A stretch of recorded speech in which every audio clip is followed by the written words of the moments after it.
Since its launch in October 2021, the eNaira has been used for only 29.3 billion naira worth of transactions, indicating slow adoption.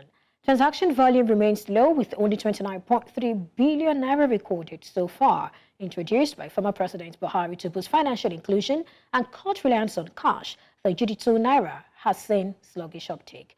For comparison, electronic transactions in Nigeria reached a massive 611.06 trillion naira in 2023, with the first quarter of 2024 already surpassing 237 trillion naira. Solomon Amunde, crypto analyst, joins me for more on this. Hi, Solomon. Thank you for joining me today. Can you please unmute? Solomon, if you cannot mute, can you do that so I can hear you? Okay. Great. 3 years in, okay.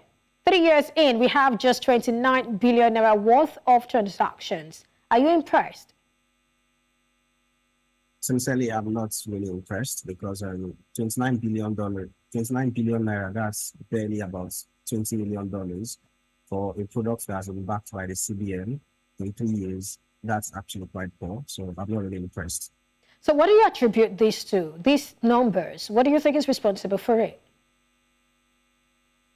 I would say the product hasn't solved what it was created to solve, and also the values of the product hasn't been properly communicated. Because if it was done right and if it was solving the problem that we had in the system, then obviously we would have seen that number within 3 months. So I would say it's all about the problem that the product is solving. It hasn't been either properly communicated or the design of the product isn't proper. So I'll attribute it to the problems that it's solving actually.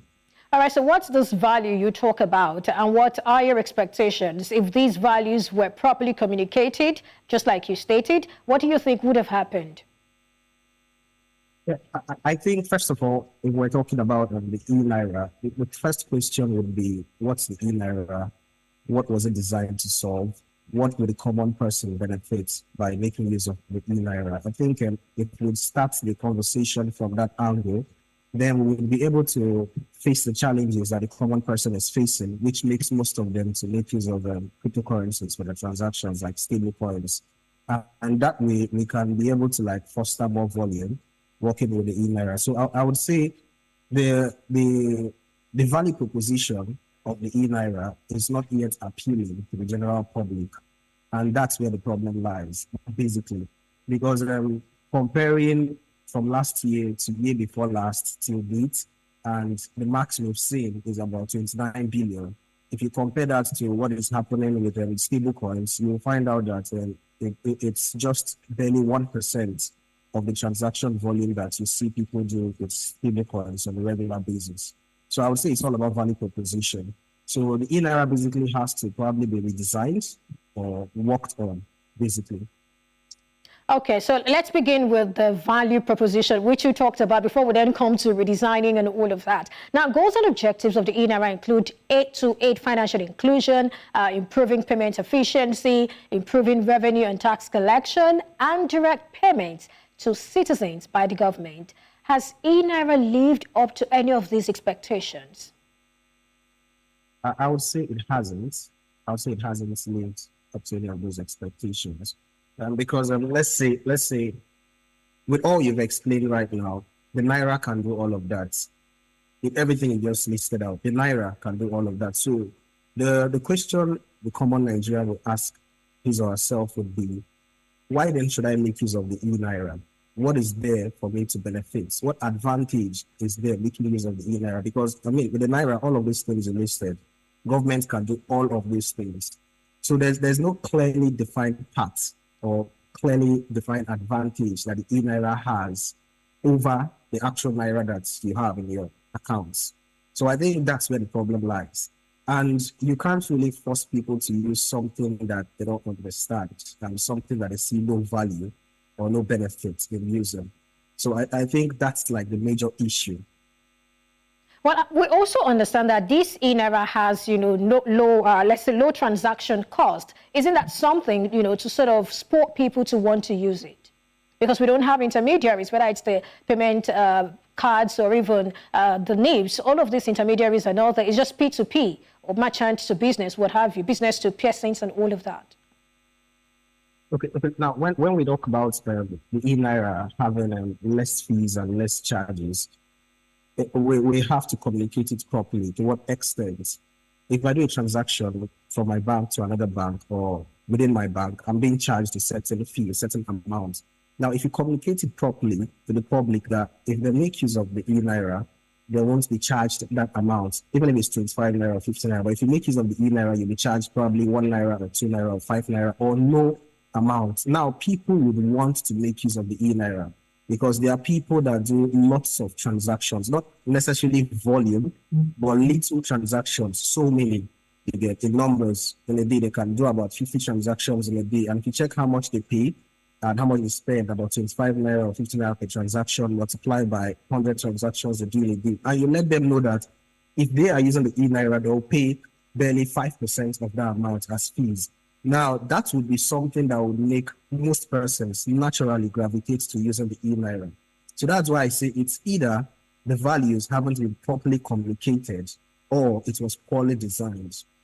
Because when you communicate it that way, I mean, naturally, anyone would want to use the eNaira to save themselves from the excess fees that they pay via carrying out multiple transactions. Now, that's one. Then talking about P2P, if you want to blend it in with the eNaira, there is no way for you to be able to carry out transactions from the crypto world or the stable coins world with the eNaira. The platform hasn't been created. The link hasn't been created yet. So I would say in that regard, it can't even work. Currently, it can't work.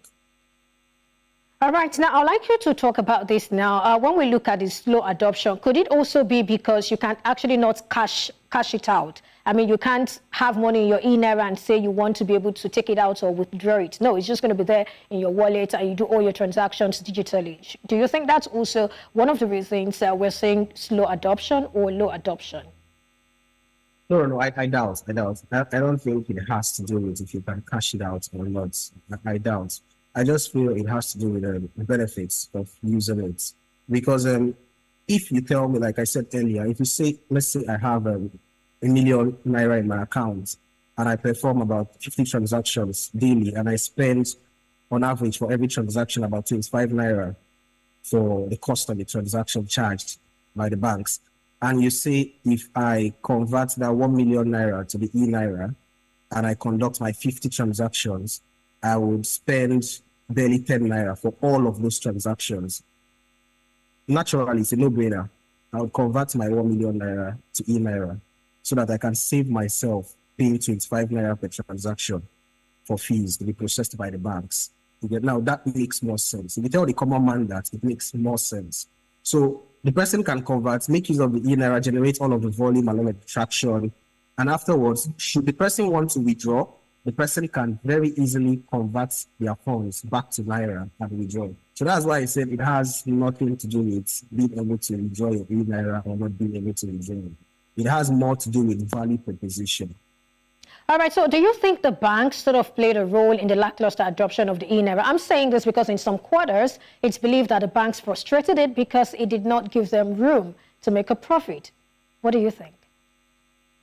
I doubt the bank had anything to do. The banks, I would say, they've done their best. They are working with the way the product was designed, and they are working with tools available to them. So there's little to nothing that the banks could have done. So I wouldn't blame the banks for this. No, I wouldn't. I would say if it was done right, I mean, if you walk into some banks, you have and you can see some stands talking about the eNaira, but people are just not interested because it's not yet appealing to them. So I would say banks have done the best that they can. If you open most of the bank apps, you still see write-ups about the eNaira, but people are not yet moved by it. It doesn't appeal to what they want yet. So that's where the problem is, and that's why I keep emphasizing on that. All right, well, IMF noted in its report that the CBN is sort of currently piloting a program that enables people without a bank account to use eNaira via their smartphones in a bid to sort of boost adoption. What do you make of this, and what factors do you think can actually improve adoption? Is this one of them?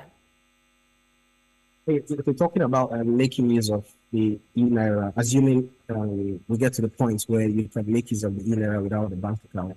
Well, I would say it's not bad. It's not bad, but still, the foundational problem hasn't been solved. Okay, let's say right now I can make use of the eNaira without a bank account. So what would make me want to make use of that eNaira? And then you'll find out would have created another problem, probably the problem of cyber crimes too, where most persons can very easily come up with their accounts and conduct some dubious activities, transferring people's funds, converting it to the eNaira and sending it to those accounts, and afterwards terminating the account. Because, like you said, it's just a web wallet, and you don't need to have an account number to access it. So you find out would have created another problem when we haven't found the proper utility for the eNaira. So I would say that makes little to no difference, even if they are able to make that possible. All right, thank you so much for sharing your thoughts with us, Solomon Amunde, crypto analyst. Thanks for your time on the show today. Thank you very much.